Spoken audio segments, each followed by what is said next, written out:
Number 1. Amber Guyger. On the night of September 6, 2018, a young Dallas police officer named Amber Guyger came home from work after a long shift. She was exhausted, still in uniform, and just wanted to relax. But what happened next would become one of the most controversial police shootings in American history, a case that blurred the line between mistake and murder. Amber lived in an apartment complex in Dallas, Texas, not far from where she worked.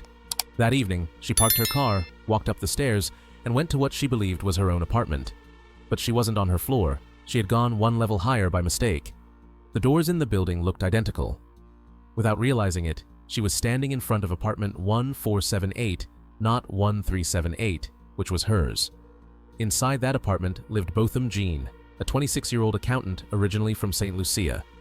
He was sitting on his couch, eating ice cream and watching TV, completely unaware that a uniformed officer was about to open his door. Guyger later said the door was slightly ajar when she inserted her key. When she stepped inside, the lights were dim and she saw a shadowy figure moving. Startled, she drew her gun and shouted commands. Within seconds, she fired 2 shots. One bullet hit Botham Jean in the chest. He fell to the floor, fatally wounded in his own home. Guyger then turned on the lights and realized the horrifying truth. She wasn't in her apartment. She was standing in Botham Jean's living room. The furniture, the layout, even the smell were all different. She panicked, called 911, and said, "I thought it was my apartment." Get up, man. Dallas 911, this is Carla. Where's your emergency? Hi, this is an off-duty officer. I need EMS. I'm in number, What's your address? Do you need police as well or just EMS? Yes, I need both. Okay, what's the address? I'm at apartment number 1478. I'm in 1478. And what's the address there? It's 1210 South Lamar, 1478. Yes. What's going on? I'm an off-duty officer. I thought it was in my apartment, and I shot a guy thinking it was my apartment. You shot someone? Yes, I thought it was my apartment. I'm fucked. When paramedics arrived, Botham was still alive, but in critical condition. He was rushed to the hospital, but didn't survive. News of the shooting spread quickly. The idea that a police officer could walk into an innocent man's home and kill him sparked outrage across the country.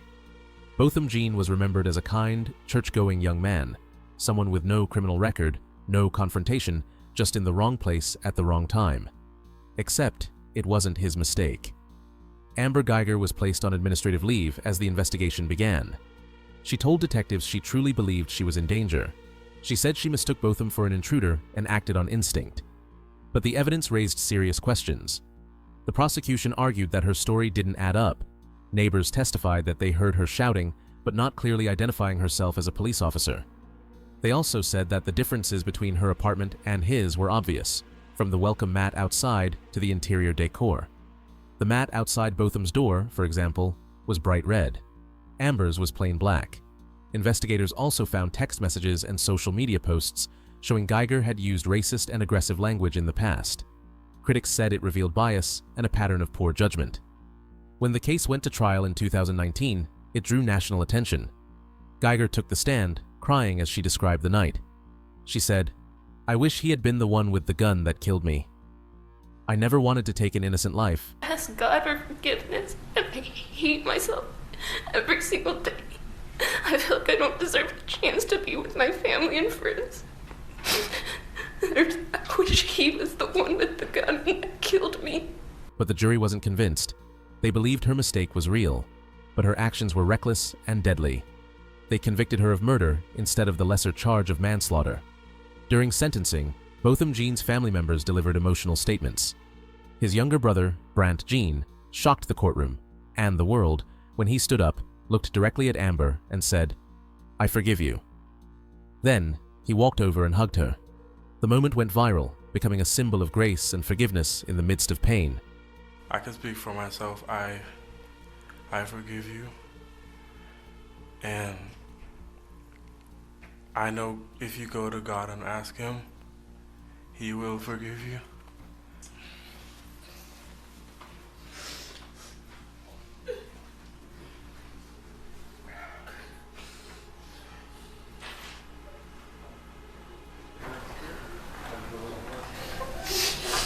Still, many people argued that the sentence, 10 years in prison, was too lenient for the taking of an innocent life. They said it showed how differently the system treats police officers compared to civilians. Others saw it as a rare case of accountability. Amber Guyger began serving her sentence at a women's prison in Texas in 2019. She has since appealed her conviction twice, arguing that the evidence showed a tragic mistake, not murder. Her appeals have been denied. The case of Amber Guyger is still discussed today, not just as a crime, but as a symbol of how easily tragedy can happen when authority, assumption, and fear collide. Botham Jean's apartment has since been turned into a memorial, a place where people come to remember the man whose life was taken by someone sworn to protect. Amber Guyger once wore the badge that represented law and order, but on that night in Dallas, she became a reminder that even those who uphold justice are capable of grave injustice. Her story stands as a chilling example of how one mistake, one moment of misjudgment, can change lives forever. And no matter how much she apologizes or reflects, that night will always define her name. Number 2. Stephanie Lazarus. Stephanie Lazarus was the kind of police officer people trusted. She was bright, dedicated, and well-liked in the Los Angeles Police Department. For nearly 3 decades, she built a respected career, first as a patrol officer, then as a detective. But beneath her clean uniform and polite smile, she was hiding a secret so dark that even her closest colleagues had no idea. In 2009, more than 20 years after the crime, that secret would finally come back to light, proving that sometimes the killer isn't a stranger hiding in the shadows, but one of the officers sworn to find them. The story begins in 1986 in Los Angeles. Stephanie Lazarus was in her mid-20s and deeply in love with a man named John Rutan, whom she had met at UCLA. They had dated for a few years, but John eventually broke things off. He met another woman, Sherry Rasmussen, a bright, kind, and beautiful hospital nurse who was ambitious and compassionate. John and Sherry fell quickly in love and married in November 1985. To friends, they seemed like a perfect young couple. But Stephanie was not ready to let go. After their breakup, she had remained close to John, too close. Even after he married Sherry, Stephanie kept visiting him at work, showing up uninvited at his home and writing him emotional letters. At one point, she even showed up at Sherry's workplace in her LAPD uniform and told her to back off. Sherry was shaken by the encounter. She told her family she was scared of Stephanie, describing her as obsessed with John. Then, just 3 months after that confrontation, tragedy struck. On February 24, 1986, John came home from work and found his wife dead on the living room floor. Sherry had been badly beaten and shot 3 times. The house was ransacked, and police initially believed it was a burglary gone wrong. Her body showed signs of a violent struggle. She had fought hard for her life. Detectives found a bite mark on her arm, but at the time, DNA testing was still years away. With no clear suspects, the case eventually went cold. Stephanie Lazarus, meanwhile, continued to thrive in her police career. She joined the LAPD's elite art theft unit, got promoted, and married another officer. She lived what looked like a clean, stable life. But behind her success, she carried the memory of Sherry's murder, and a dark relief that no one had ever connected her to it. For more than 20 years, the case sat unsolved in LAPD archives. Then, in 2009, cold case detectives decided to re-examine old evidence using modern forensic tools. When they tested the bite mark, the DNA results stunned them. It belonged to a female, not a male burglar as originally assumed. From that moment, everything changed. Detectives reviewed the old case files and noticed Sherry had once told her father about John's ex-girlfriend, the jealous police officer who had threatened her. That ex was Stephanie Lazarus. Investigators now had a name. But how do you accuse one of your own? The cold case detectives knew they had to move carefully. Stephanie was still working at LAPD headquarters. They discreetly followed her, collected a discarded coffee cup from a public trash can, and sent it for testing. When the lab results came back, the DNA from the cup matched the bite mark on Sherry Rasmussen's body. The evidence was undeniable. In June 2009, 23 years after the murder, Stephanie Lazarus was called into an interview room under the pretense of discussing an unrelated case. The hidden cameras were rolling. As the detectives slowly revealed what they knew, Stephanie's calm, confident manner began to crack. When they told her DNA placed her at the crime scene, she went silent, then said, "If you're accusing me of this, I have nothing more to say." The thing is, I mean, detectives did what they could at that time on the crime scene. Okay, and the burglary thing you're talking about, that is an angle that they looked at. I go, but now we're looking at everything else on the case. Because nobody was ever arrested on the case. I don't know that or not. Okay. Now, what we'd like to do is, obviously you know about all the DNA stuff and things of the nature that, you know, gets done on cases nowadays. You know, if we asked you for a DNA swab, would you be willing to give us one? Maybe. Because now Because I'm thinking I probably need to talk to a lawyer. Okay. I mean, well, because I know how this stuff works, okay? Don't get me wrong, you're right, I have been doing this a long time. Yeah. And I wish I had been recording this because now it sounds like, you know, there's, you know, you're telling these people saying I'm fighting with her, and now it sounds like you're trying to, you know, I've been doing this a long time. Yeah, we know. Okay? And now it almost sounds like you're trying to pin something on me. No, now I got that sense. Well, what it gets to on these cases, and you know it as well as I do, our job is to identify and eliminate suspects. I can't believe this. So if we ask you to the point to give us a DNA sample, a buccal swab, so we can identify or eliminate you, would you be willing to do that? Maybe. Minutes later, the detective who once investigated others for crimes was herself under arrest for first-degree murder. Okay, Stephanie, you know you have the right to remain silent. Do you understand? Yes. Anything you say may be used against you in court. Do you understand? Yes. You have the right to the presence of an attorney before and during any questioning. Do you understand? Yes. If you cannot afford an attorney, one will be appointed for you free of charge before any questioning if you want. Do you understand? Yes. Do you want to talk to us right now? No. Okay. All right. Okay. This then. is crazy. Okay. This is I'm like in shock. I'm totally in shock. At her trial in 2012, prosecutors described a jealous ex-girlfriend who couldn't stand losing control. They argued that Stephanie had gone to Sherry's home, confronted her, and killed her in rage. The so-called burglary had been staged to hide the motive. They showed how her training as a police officer helped her plan the crime. Wearing gloves, wiping down surfaces, and using her personal firearm, a .38 revolver, which later went missing from her records. The defense claimed there wasn't enough proof she intended to kill Sherry, suggesting the confrontation may have escalated unexpectedly, but the jury didn't buy it. After weeks of testimony and decades of waiting, justice finally came. Stephanie Lazarus was found guilty of first-degree murder and sentenced to 27 years to life in prison. In court, Sherry Rasmussen's parents wept as they heard the verdict. They had spent years writing letters to LAPD asking them not to forget their daughter's case. Their persistence helped ensure the truth was never buried. As for John Rutan, the man both women loved, he stayed silent throughout most of the trial. When he finally spoke, he said he still struggled to understand how someone he once cared for could commit such an act.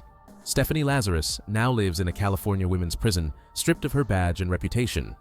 Her once bright career is gone, replaced by the reality of a life sentence. For years, she investigated crimes just like the ones she committed. She sat across from suspects, read their body language, and studied their lies. Maybe that's why she managed to hide her own for so long. But no secret lasts forever. In the end, the detective who solved hundreds of cases couldn't escape her own. And the case of Sherry Rasmussen remains one of the most chilling reminders in police history, that sometimes the killer is not outside the law. She is the law. Number 3. Antoinette Frank. Antoinette Frank was born in Lafayette, Louisiana in 1971. As a young woman, she dreamed of becoming a police officer. She saw law enforcement as a path to respect, power, and belonging. In 1993, she joined the New Orleans Police Department, one of the few women and one of the few black officers in her division at the time. At first, she seemed professional, polite, and eager to impress. Her superiors described her as ambitious, even overly eager to fit in. But beneath the surface, there were warning signs. Some of her colleagues noticed that she was emotionally unstable, unpredictable, and sometimes too close to certain people she was supposed to police. Still, no one imagined that she would cross the line completely. During her time on the force, Antoinette began working off-duty security shifts at a popular Vietnamese restaurant called Kim An Restaurant, run by the Vu family. The restaurant was well liked by locals and police officers alike, a small, family-run place where cops could grab a meal or work extra hours providing security. That's where she met Ronald Williams, another police officer who also worked security there. Williams was respected, known for his professionalism and calm nature. He was friendly with the Vu family and had earned their trust. But Antoinette had another relationship forming, one that would destroy everything. She started dating Roger Lacaze, a 19-year-old drug dealer. The two became inseparable, even though their worlds couldn't have been more different. She was supposed to uphold the law, he lived outside it. Together, they became a dangerous mix of authority and recklessness. As their relationship deepened, Antoinette began to steal from the Vu family. She took money, used her badge to intimidate them, and began asking for loans she never repaid. Eventually, they told her to stop coming around when she wasn't working. That humiliation seemed to enrage her. Then came the night of March 4th, 1995, the night Antoinette Frank completely abandoned her oath. It was close to midnight at Kim An. Restaurant officer Ronald Williams was there working his regular security shift. Inside were also the Vu family members, including two of the siblings, Quang Vu, Ha Vu, and Chao Vu, who were cleaning up after closing. Antoinette Frank arrived at the restaurant with her boyfriend, Roger Lacaze. She was in uniform, wearing her badge, gun, and police-issued gear. Because she was a familiar face, the Vu family let her in without question. They trusted her completely. Within minutes, that trust would be shattered forever. Antoinette and Roger pulled out their weapons and began the robbery. Ronald Williams, the off-duty officer, was sitting at a table writing reports. When he realized what was happening, he tried to act, but before he could even draw his gun, Antoinette turned on him. She shot him several times, killing him instantly. Her boyfriend then turned the gun on Quang Vu and Ha Vu, shooting them execution style. One of the sisters, Chao Vu, managed to hide in the restaurant's freezer, trembling in silence as she listened to the sound of gunfire echoing through the kitchen. After stealing the cash from the register, Antoinette and Roger fled the scene, leaving behind 3 bodies and a city in disbelief. When police arrived, what they found was unimaginable. A fellow officer murdered in uniform. 2 innocent restaurant workers executed. The surviving sister, still in shock, told detectives that the killer was not a masked stranger. It was Officer Antoinette Frank. At first, some investigators couldn't believe it. The idea that a police officer had committed such a crime seemed impossible, but the evidence began stacking up quickly. Security footage placed her car near the restaurant. Witnesses confirmed seeing her there that night. Her fingerprints were found inside the restaurant at the scene of the murders. And most damning of all, she lied repeatedly during questioning, changing her story every time detectives pressed her. She was arrested within days, along with her boyfriend, Roger Lacaze. Both were charged with 3 counts of first-degree murder. During her trial, prosecutors described Antoinette as cold, calculating, and motivated by greed. They said she planned the robbery because she knew the Vu family trusted her. She could walk right in without suspicion. The betrayal was complete. The jury heard how she used her badge not as a symbol of duty, but as a weapon of deception. Her defense tried to paint a different picture, claiming she was manipulated by Lacaze, that he was the real shooter, and that she was merely caught in his influence. But witnesses and physical evidence proved otherwise. She was not an unwilling accomplice, she was the leader. In 1995, Antoinette Frank was found guilty of 3 counts of first-degree murder. The judge called her actions a betrayal of the public trust of the highest order. She was sentenced to death, one of the few women ever to receive that sentence in Louisiana. Her boyfriend, Lacaze, was also convicted and given a death sentence. Over the years, Antoinette's lawyers appealed her conviction multiple times, claiming mental illness and procedural errors. But the courts repeatedly upheld her guilt. In 2010, her death sentence was commuted to life imprisonment without parole, meaning she will die behind bars. Today, Antoinette Frank remains in prison at the Louisiana Correctional Institute for Women. Her name has become synonymous with corruption and betrayal, a symbol of what happens when someone given power uses it for evil. She once wore the uniform of trust. She had the badge, the training, and the authority to protect people. But instead, she turned that power into a weapon and left 3 innocent people dead, including one of her own fellow officers. It's a story that still haunts New Orleans decades later. A reminder that sometimes the danger doesn't come from the streets. Sometimes it comes from inside the badge. Number 4. Barbara Graham. Barbara Graham's life was a storm of contradictions. In the 1950s, she lived between 2 worlds, one where she worked with the police as an informant, and another where she betrayed them by becoming the very kind of criminal she once helped expose. Her story is a tragic mix of ambition, recklessness, and moral decay. A woman who sought freedom and excitement, but ended up earning the nickname that would follow her forever: Bloody Babs. Barbara Elaine Wood was born on June 26, 1923, in Oakland, California.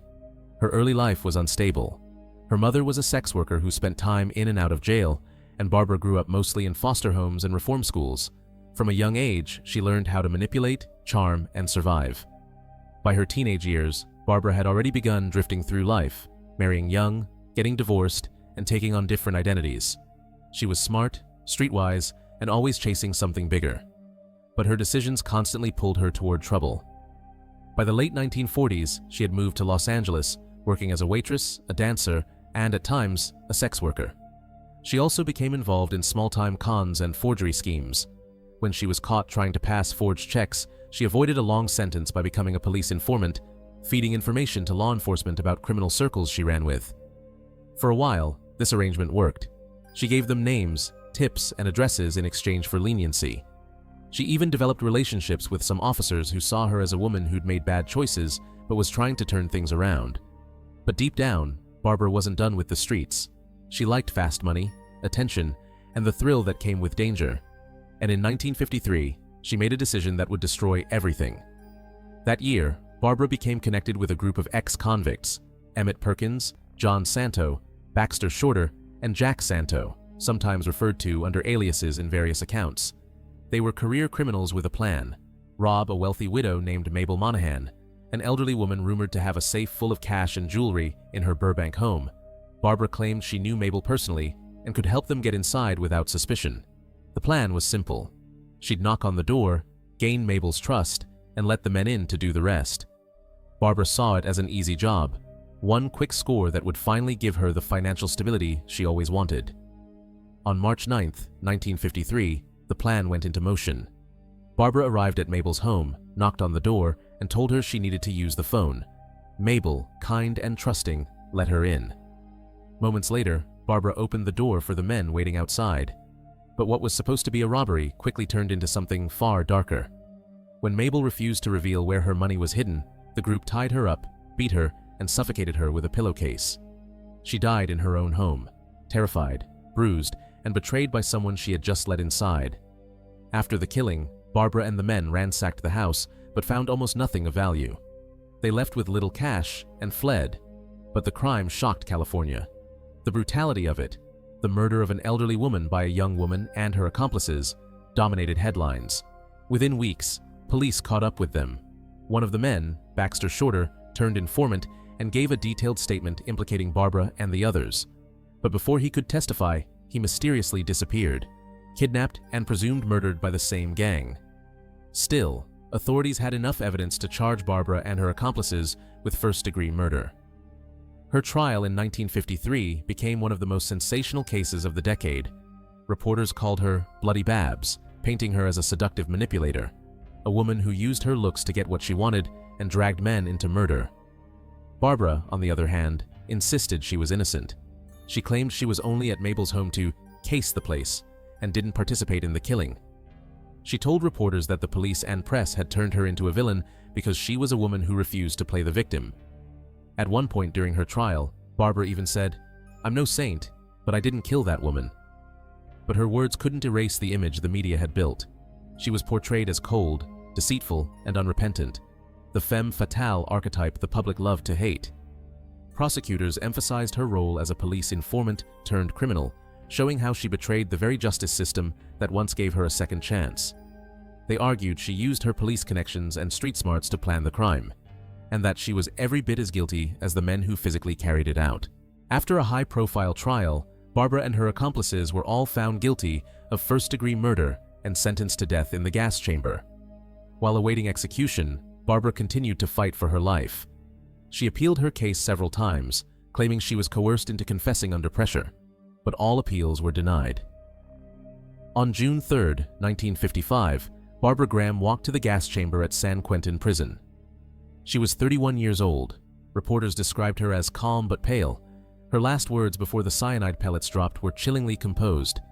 "Good people are always so sure they're right."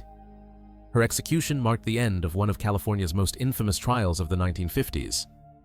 After her death, Barbara Graham became both a villain and a symbol. Some saw her as pure evil, a manipulative killer who got what she deserved. Others saw her as a product of a harsh world that gave her no real chance to escape. Her story inspired the 1958 film I Want to Live, starring Susan Hayward, who won an Academy Award for portraying her. The movie presented Barbara as more of a tragic, misunderstood woman than a monster, a narrative that's still debated today. Barbara Graham's life shows how a person can stand on both sides of the law, working with police one day, then betraying everything that uniform stands for the next. She wasn't born a killer, but a lifetime of bad choices, broken dreams, and dangerous company pushed her over the edge. In the end, the woman once trusted to help bring criminals to justice became one herself, and paid for it with her life.